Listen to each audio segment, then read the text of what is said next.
What is up, people of the internet? It is me, Real American, back in with a new video. And today, it is time that we discuss the breaking decision that came out of the Supreme Court just a couple hours ago. Now, as many of you know, the Supreme Court, they have been laying down some, let's just say, disappointing rulings the past couple of weeks. But surprisingly today, there was actually a positive ruling that many people are complaining about. It's related to the important Moore versus Harper redistricting case. Now, as many of you probably know, this case deals with how much power do state legislators got when it comes to redistricting.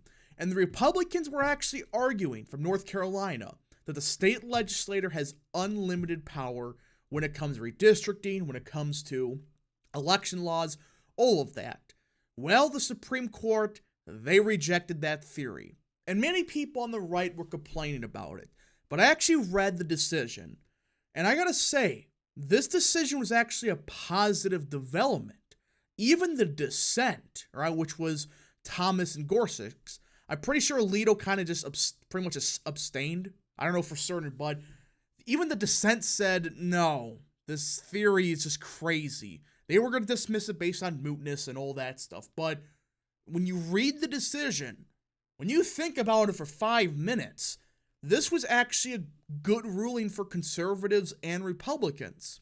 Now, before we continue today's video, I hope you enjoy these type of videos. If you do, smash the like button down below, subscribe, share with your friends, hit that little bell, follow the Twitter accounts in the description down below, guys. Go follow Real American Politics on Twitter. It is a great Twitter account everyone should follow. Of course, follow the Rumble page down below for exclusive content. And of course, join the channel today. Guys, just for $3 a month, you can join Real American, which is a phenomenal deal, as it helps support the daily content we all know and love. You love the daily content? Well, this is the best way to support it. So I hope and recommend you join the channel today. Alright, everybody, so why is this decision, which was a 6-3 decision with Roberts, Kavanaugh, and Barrett, they sided with the liberals. Why is this a good decision? Well, put it simply, think about this for 5 seconds. This decision, if it happened, right, if they decided, you know what, we're going to say that the independent state legislator theory is true, well, think about that for 5 seconds. Which state has the most congressional districts? Just politically, before we even get to the if this is a valid legal argument, what state has the most, legislative districts? California. And sure, they got the fake, independent commission, but at least it's a somewhat of a stopgap. It's not really independent, but at least it's something. Well, under the independent state legislator theory, these commissions would be illegal. So they could gerrymander it where, okay, Girardi, he's done. Valadao, he's done. Kevin Kiley, done. Mike Garcia, done. You keep going. Young Kim, done. Michelle Steele, done. Ken Calvert, done. Do you see the problem with that?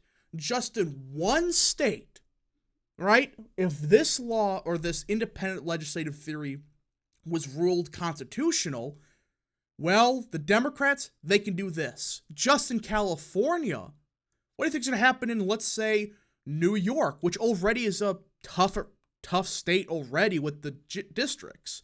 Now, luckily for us, all right, it doesn't sound like the maps are going to change that much. From people I've heard that live in New York, they're saying, no, it's not going to change overwhelming. There may be some slight changes, but it's not going to change that much. Well, what's going to happen if the Democrats, they had full control, no commission, nothing? Well, do some more math. Michael Lawler, all of these guys, Santos, probably, Garbarino, the garbage guy, all of that. That's 5 more districts there. Probably the entire Long Island seat. And if we're being real, yeah, probably Staten Island as well. You keep looking at it and you realize this decision would have been atrocious if this went through. And sure, Republicans may be able to, pick off a couple seats in, say, North Carolina, but Okay, maybe Ohio, pick off a couple here. But then you go to Michigan. Huizenga will probably be screwed. So would John James, potentially someone like Lisa McClain. You could just keep going. This is the problem that this independent state legislator theory would have caused on us. Sure, there's some states like North Carolina and possibly Texas and Florida that could have done a lot more with redistricting, but just the sheer scale of Michigan, New York, and California, that's 18 seats right there. That is the big problem with this theory, and it was always dumb for Republicans to try to push it. But I could understand the argument that yes, the state legislator, they should be the one in control of redistricting and election laws. But here's the thing though, there should always be some kind of court available to say, no. You can't do what you're doing in Illinois. Again, I went over this in a stream yesterday. I did kind of a rant, but it's like, there needs to be some kind of legal remedy so this crap doesn't happen. And if you do read, in particular Kavanaugh's concurrence, he agreed with the majority, but he did give a concurrence. You read it, and he pretty much says, and if I'm understanding this correctly, that yes, the court should have some kind of say in these redistricting process, but also not this unregulated, ungodly, powerful, entity. So the ruling, when you start looking at it, it doesn't say, redistricting is not a state legislator thing. They're just saying the state legislator doesn't have 100% say, but neither does a court. And that's a key thing. And I hope that this opens a pathway to start suing these freaking garbage maps in Illinois. Because let's be real here. Illinois 13th and Illinois 17th, they're gerrymandered in such an atrocious way. That's 2 seats right there. All right? And let's say, since the independent state legislator theory doesn't happen, Michigan probably doesn't change that much. You probably see Molinaro hold on in New York. You see the Long Island seats hold. And even with just suing Illinois, all right, if that's a ruling, if that's allowed, because this is a key thing. I think the courts need to start getting involved with egregious manders like this. I'm not talking about, Arkansas. I'm talking about if the map isn't compact and it splits communities of interest in half, like this map does, well then yeah, the court should probably get involved. And even in a blue tsunami in California, just doing good in redistricting in 3 states or 2 states in North Carolina and Ohio, and that's without saying, Kevin Kiley, Ken Calvert, Young Kim, Michelle Steele, all of them. They probably do hold if the map doesn't change much, Probably Garcia also would probably hold. You see what I'm saying, though? And look at that. Just that little bit, Republicans still probably have a majority if they are allowed to sue in some of these states, which they should be able to.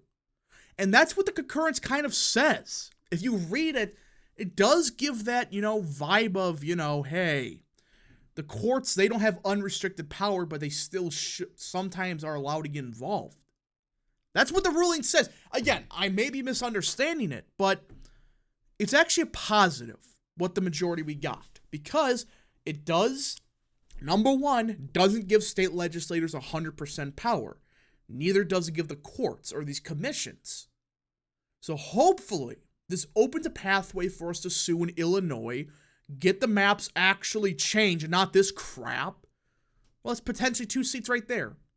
Again, I'm not saying it's 100%, all right? I'm not saying that at all. But you start to realize that there is a pathway for Republicans to gain a couple House seats if they sue correctly. They gotta sue some of these states for these garbage gerrymanders that, it's not a clean mander. A clean mander is, yes, it favors one party, but it doesn't split communities, and it's compact. That's what I'm saying. I'm not saying we're going to gain every single seat. I'm not saying that at all. But I am saying, however, there is a pathway for Republicans. Based on the ruling we got, we could theoretically sue in a state like Illinois, sue in a state like potentially, Massachusetts, or even Connecticut. I know Massachusetts, that's going to be a stretch to get a district there, but Connecticut possibly. New Jersey maybe. That, again, I'm not saying it's 100%. And that may not be the ruling itself. But you just read the ruling, it's like, it kind of does say, the courts do have some say sometimes. So we just got to see what happens, but who knows, all right? I may be misreading it completely, but I do think it was a good decision, because without it, Democrats can't just turn California into a 54 Democrat seat, state. With this ruling, yeah, they get the vast majority, but we still got some seats out there. And potentially this allows us to sue in future states. We just got to see what happens. Anyways, folks, thank you so much for watching. If you did enjoy this video, smash the like button down below, subscribe, share with your friends, hit that little bell, follow the Twitter accounts in the description down below, and of course, join the channel today. Thank you so much. Godspeed to all of you.